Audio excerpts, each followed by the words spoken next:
mariage tika na episode awa oyebi lisusu exemple moko eza na Bible place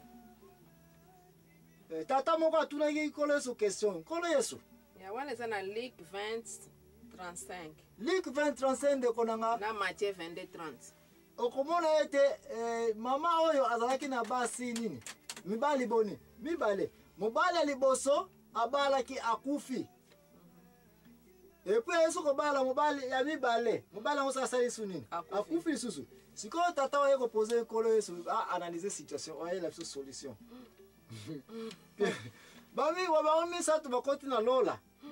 mwasi akoti wapi na lola mobali liboso pa za sambela akoti wapi na lola mobali mibale azako sambela pa koti wapi na lola baomisa tu bazana nani mtu akozana nini mobali naye nkolo Yesu réponse na pesaki bon que alobaki na lola libala ekozala te na lola libala biso nyonso lokola ba angelo na lola makambo bala ekozala te tokotambula biso nyonso lokola ba angelo n'est-ce pas elingi koloba ete yo pose ngai question donc nkolo Yesu ntango akozwa biso nyonso na basi na mibale na lola tokolata barobe na bapapa paster na bapapa paster na bapapa na bapoto nyonso yango répondre ngai biso nyonso basi et puis nkolo Yesu abali biso n'est-ce pas abali biso tokozowa ngai l'impresario Joachim Ezambona tikanake na kosala recherche ngai na Bible nayeba koma na korépondre mama ani mutu akandoli ngai question oyo alingi na nga korépondre yango mpenza te mais ayeli ngai yango kaka parce ngai mona aza na réponse te pour le mois sinoke tokendani komela mwa secret na biso tana tokozonga bongo tokoyeba mama ani soki mpe tokobotole likemba opo akomi kotouche siko makambo biso batata tolingaka te tokenda kolataka barobe balatisa biso mabele tokomi basi ya Jésus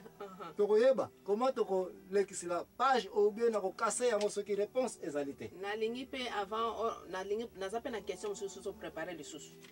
me baangelo tokozala lokola baangelo sikoyo baangelo wana bokopesanga bakombo baangelo yango toningi koyeba bakombo baangelo yango mingimingi ombwa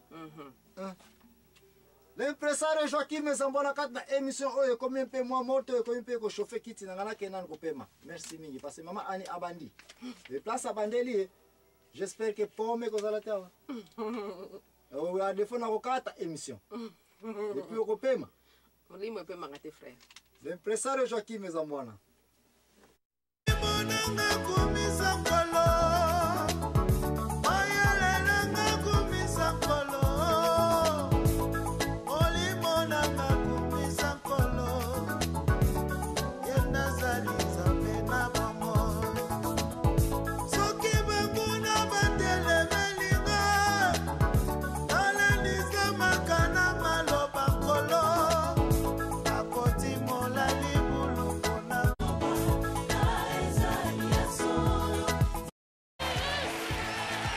vérité bandeko na ezali présenté pa na ngai l'impresario Joachim Ezambona accompagne na mama ani ngai mnazala l'activiste na bino du jour. Merci mingi. Sujet zoli kolobela lelo ezali sunini sujet ya le mariage to libala bandeko na ngato yako mona ete ezali union ya mwasi na mbali mais to kolobela su nyonso to utai koloba te pona ba oba e retard bozaka objet obenga na 081 089 1274 kuna nde tokutante ko répondre bino ba question mingi peza te kasi bokoyi ko bengisa bande ba episode o utikoleka avant to kena répondre biso mama ani na yebike o zalaki na ba question ko poser ngai mais pona to profiter tana biso ekende musika tokutante pe kolobela siko ba problème nyonso ba kokoso nyonso difficulté nyonso yo okoyi ko yeba ezaka na ba bala o eza na société na yo na ba société o yebi ba culture yebi to na mabele nde kuna tokutante pe kolobela est-ce que mama ani okoti ko yeba so quelque ba problème o ezalaka na libala o yo koyi ko yeba ba problème eza trop mais siko question nanga moko na posa ki olobaki ko répondre tant kozonga o na ndenge Jésus alobaki ke so to komi na lola biso nyonso tokozala basi na epe tokolata ba robe. Oh boy. Et donc yo question oza nango kaka. Ezalika. Bon question wana ndeko nanga na banda tant to continue ko développer na ko tenter ko répondre. Mama ani a posé nga question avant to ke na répondre. Comment que awa na se prépare ki na prometa ki bientôt na zo ke na repo tana ko zonga de wana na ko répondre bino. Na linga ito lo ba problème libala mama ani azaka ko insister ke fona répondre kaka ke bona nini biso nyonso na lola na basi na mibali na ba pasteur bato nyonso kolata barobe tokokoma basi ya Jésus alingai balibala yango ndenge ne kolekela donc biso mibali olingo tokozonga basi et puis basi ba ye alobe ko ce qui est plus intéressant na ko yoka aloba kete tazo ina repo o biso basi to so message ko kolata barobe to na problème te Jésus bala biso mais bino mibali siko est-ce que bokozonga su basi ko kolata barobe Elingo bake basi d'après ye azokanisa ke bozana avantage à trop pour bozaja basi kuti na yoko na ngalo bake ya mwana biso na église ba mama toza toujours numéro 1 yeah ba mama ba mikitsa na bango même na ba église ko tali ba mikitsa mingi ba mama ba tata bino bazaka lolendo mingi amsi ya solo penda o peneza penda mais siko za ko tenir ke biso ba tata siko na lola to ke no ko ba basi donc linto sala exercice apate mabele ya kozala basi wana yako tikela ko simba te mais siko yoko anatana pona répondre question ya na lola libala ya Jésus na biso koma ekozala wana na banza na ko inviter basango catholique batu bazaya pe na ba recherche makasi biblique pona fesa ka église catholique ce n'est pas que pona za catholique to na za catholique te nazali pona expliquer lingomba na ngaite foi na ngaite mengala yebika ke na mabele o christianisme batu basimbi yango église catholique batu bazana mikanda ya kala kala ya ba grec ya ba hébreu kuna nde bawiko analyser mena yebi na ngaite comment to iko zo réponse na base na ko répondre avant émission esila donc poto kata na mukuse na basango catholique na ko inviter bango ba préparer réponse ya libala ya lola o biso so komela basi comment eko lekela mengape na na réponse na ko pese mais en attendant mama ani na libala nyonso ezaka na problème bebe ba bala mso ezali na problème te question na liboso bon mariage nyonso donc tout mariage a un problème ekotikala jamais kosila mais ma problème c'est ça rappelle na tongo problème puis na poko essayer mususu pe permanent oui. Bake libala nyonso zaka na sujet na yango ya problème complication zaka oh yeah ezali bon question na mususu yango yo sikoyo mabala to utiko analyse ngo deux sortes mabala n'est-ce pas libala liboso normal ya Isaac ya Rebecca ye ba pesa ye pension para a contact na libala na ye mususu mwasi azalika akotika na libala sanke ba futile nini certificat licence ezate permission ezate protection ezate n'est-ce pas siko to sangisa kale de mabala ko mabala selo bunkulu na selo kitino selo ndengo de maraka émission oyo ke mwasi atiki ba para na ye yango wana penza mobali patiki ye basangani ba komi libala tozo ka libala o eza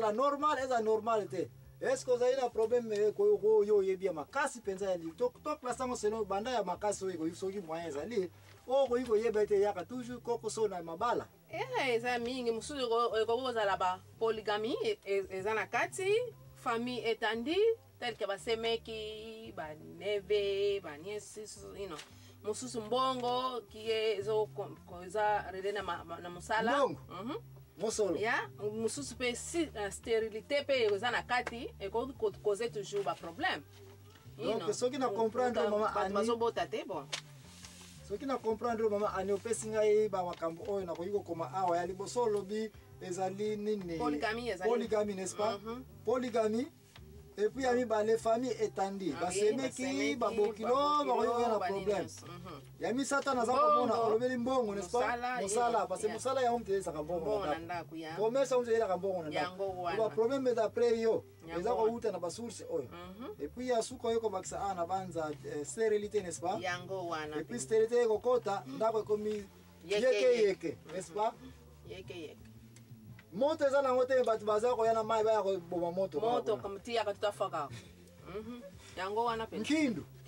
nwana ya ko boma na pe kota oh yes likolo ba problème kaka oyo uti ko oh ya wana penza et puis na suka ba problème ni divorce n'est-ce pas divorce ko kota ekoti na kati donc nde yango wana mama ani na uti ko féliciter yo to naza ko féliciter na ba ndenge recherche uti ko sala ya solo bandeko yo mtu zali ko landa ona tia ona mtu ke famille nyonso mtu akosa yote ke yo na ndako no wazana problème libala chaque fois bango pe na libala mama zapi na problème na bango oh ya ngali bala eza 100% normal mtu akosa yote famille nyonso foyer nyonso libota nyonso za problème soki problème ezo leka wana eza ya yote bango baza na problème ndenge na bango donc jeune femme maman papa ko kosa mate kofelise libala ya mutu moko te. Oh yes. Kolula libala ya mutu moko te na mabele oyo. Kondimango te. Kolula li mariage ya mutu moko te na mabele oyo. Mariage nyonso eza na kokoso na yango, eza na complication na yango. Mais mama ya likambo mama Ani auti koloba awa, même si ba producer oyi kozala, ngai na kolanda mama Ani en fonction ba makambo nyonso auti kobimisa oyo ye alobi ba recherche neza kofunda na société na biso, na culture na village na Kibokolo. Ekibokolo be wapi? Yes. Mbanza ngumu. Yango. De place nyonso ba producer ali kolekela alobi te mingi neza kwa na polygamie. Polygamie bande ko nanga ezali linko loba ete libala o ezali ete mwasi mbaza su moko te bakomi bale. To pe mwasi mobala za su moko te bakomi mingi. Mo ba tonton na pemeni basili kokota. Basi ya pemeni ba mama ndo ipo basili kokota na pemeni ete oza ko bien polygamie. Grave encore. Oko yako mona ete mobali si tu mobali tozaka na ba courage ne mama Ani alobaka toujours malgré to lobaka kama basi te lelo makama pomme za te. Mais ko yoko ete batata musu ba cerveau na bango sala nini? Esala kalango te. C'est vrai phrase on ngana ndima ka yango na puya ka na tsaka signature na ngana keza solo. Parce que wena okuta mibali musu bazali na kata ndako na akesu ko zo mwasi mususu ayesu ko kotseka na kata ndako moko. Ce qui est très grave parce que ça tali bien